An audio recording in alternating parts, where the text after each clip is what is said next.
Lies of P. It's a game with giant killer puppets. One of them is a hulking metal bobby with a spinning clockwork head. But don't be fooled by the hat. We're not in Victorian England, and this is not steampunk. Rather, this is Belle Époque punk. Inspired by late 19th century Paris, the game borrows liberally from the lavish architecture, furniture and aesthetic of the age. What that means for this video is we'll be looking at cabinets, and windows, and lampposts, and chairs. The killer puppets we'll ignore for the time being. This is a laid-back architectural tour of Gothic Paris in Lies of P. Step your beautiful puppet self off the train and look around. This marvelous feat of engineering was inspired by the great glass and iron train stations of Europe. Stations such as King's Cross in London and Gare de Lyon in Paris. Large span roofs such as this one were made possible by the use of cast iron.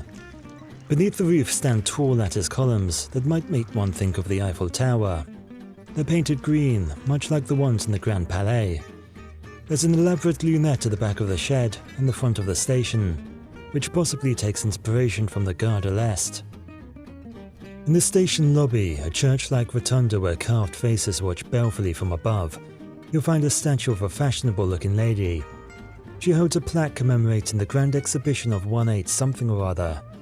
Knowing the setting is based on Paris and taking that final 9 into account, one could fill in the crosses to make 1889.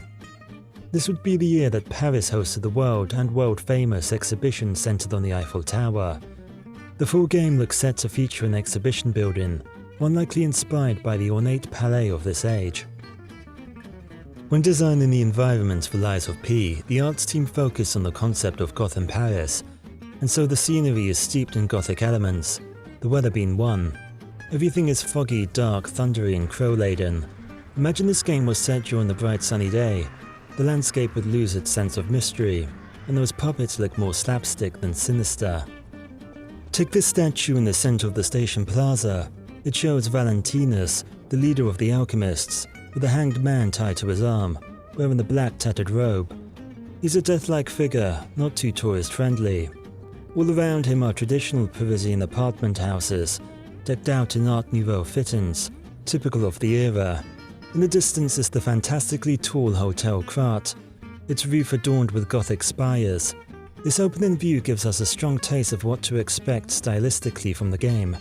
It's Belle Époque, it's punk, it's pastiche, and yet it's Gothic through and through. Hotel Krat may as well be called Castle Krat. As the player makes their approach, the buildings shorten and take on a more rustic flavour. This is the working people's quarters, where washing still hangs up on the line. Further on, the courtyard sends the player further back in time. There's exposed stonework, Gothic pinnacles and castle-like turrets, then archways with classical friezes and more corner turrets, lots of turrets.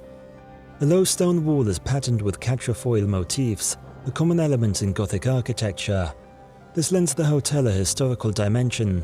It has, to use a trite phrase, a long and storied past. In 19th century Europe, hotels gained more importance as railways evolved, with the grandest of hotels borrowing from palace architecture. A great railway station was almost always built alongside a grand hotel, situated just a stone's throw away. These buildings served to showcase the city's wealth to a new, more leisured class of travellers. With improved technology came a demand for luxury and comfort. This was reflected in the architecture itself. Buildings may have maintained the proportions of the classical order, however more attention was devoted to ornamentation.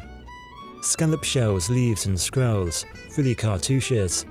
More fanciful elements were integrated into the foundations of old to form, oftentimes, grandiose and eclectic combinations. Then came Art Nouveau, or New Art, arguably more movement than style, in which designers strove to break free from the rigid dependence on older models. What this meant, in short, was lots of wavy lines, which art historians can't help but refer to as sinuous. And so this style evokes flowing organic forms, such as plants, animals, insects, and female bodies.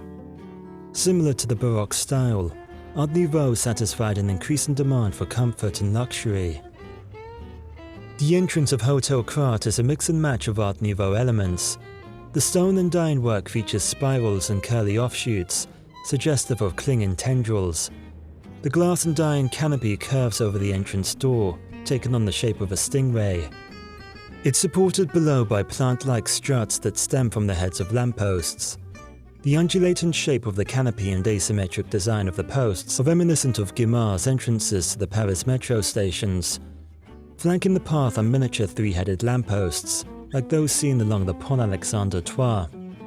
Through this patchwork method of design, the game evokes the best hits of Belle Époque architecture. The hotel interior borrows from the palatial Beaux-Arts school of design.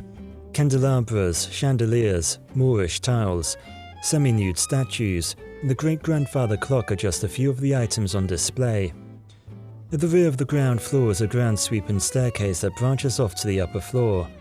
The opulent staircase and dripping lights could have used Garnier's opera for reference, also situated along a boulevard. Head upstairs and you'll find a more direct link to the opera house. The right-hand gallery is host to a curious sculpture. Two cherubs proudly display a coat of arms of a ship sailing on waves. This is the Parisian coat of arms, and this sculpture has been pillaged from the staircase of the opera. The art team must have really liked it, because it can be seen in abundance on City Hall. When it comes to Art Nouveau furnishings, a noteworthy item is this gramophone cabinet. Notice how the top half resembles the head of a tulip. The sinuous metallic mounts are done in the style of Louis Majorelle. His furniture recognizable for its use of bold abstracted plant-like motifs. If you've collected the record from the Weeping Woman, you'll find more Art Nouveau-inspired eye candy. The decorative label for the vinyl is clearly inspired by the work of Alphonse Mucha, in particular his poster for Job cigarettes. His artwork often depicted wispy women with long flowing hair in long flowing robes, with long flowing gazes.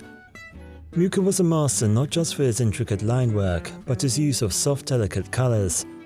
Besides the use of one of his trademark women, the label also features stylized asymmetric letters and the decorative pattern with curling foliage, achieving the trifecta of Art Nouveau design. Paris was one of the first major cities to adopt electric streetlights, and in the 1890s electric trams ran regularly along its boulevards. This pathway explains the massive tramway running overhead, and the many bulb-light signs of Elysion Boulevard. This is where it becomes apparent, if it wasn't already, that this is Theme Park Paris, a jumble of vaudeville signs and quaint-looking shop fronts that serve as a fun quasi-historical backdrop to the main attraction. Just don't look too closely at the place, or you're bound to see double.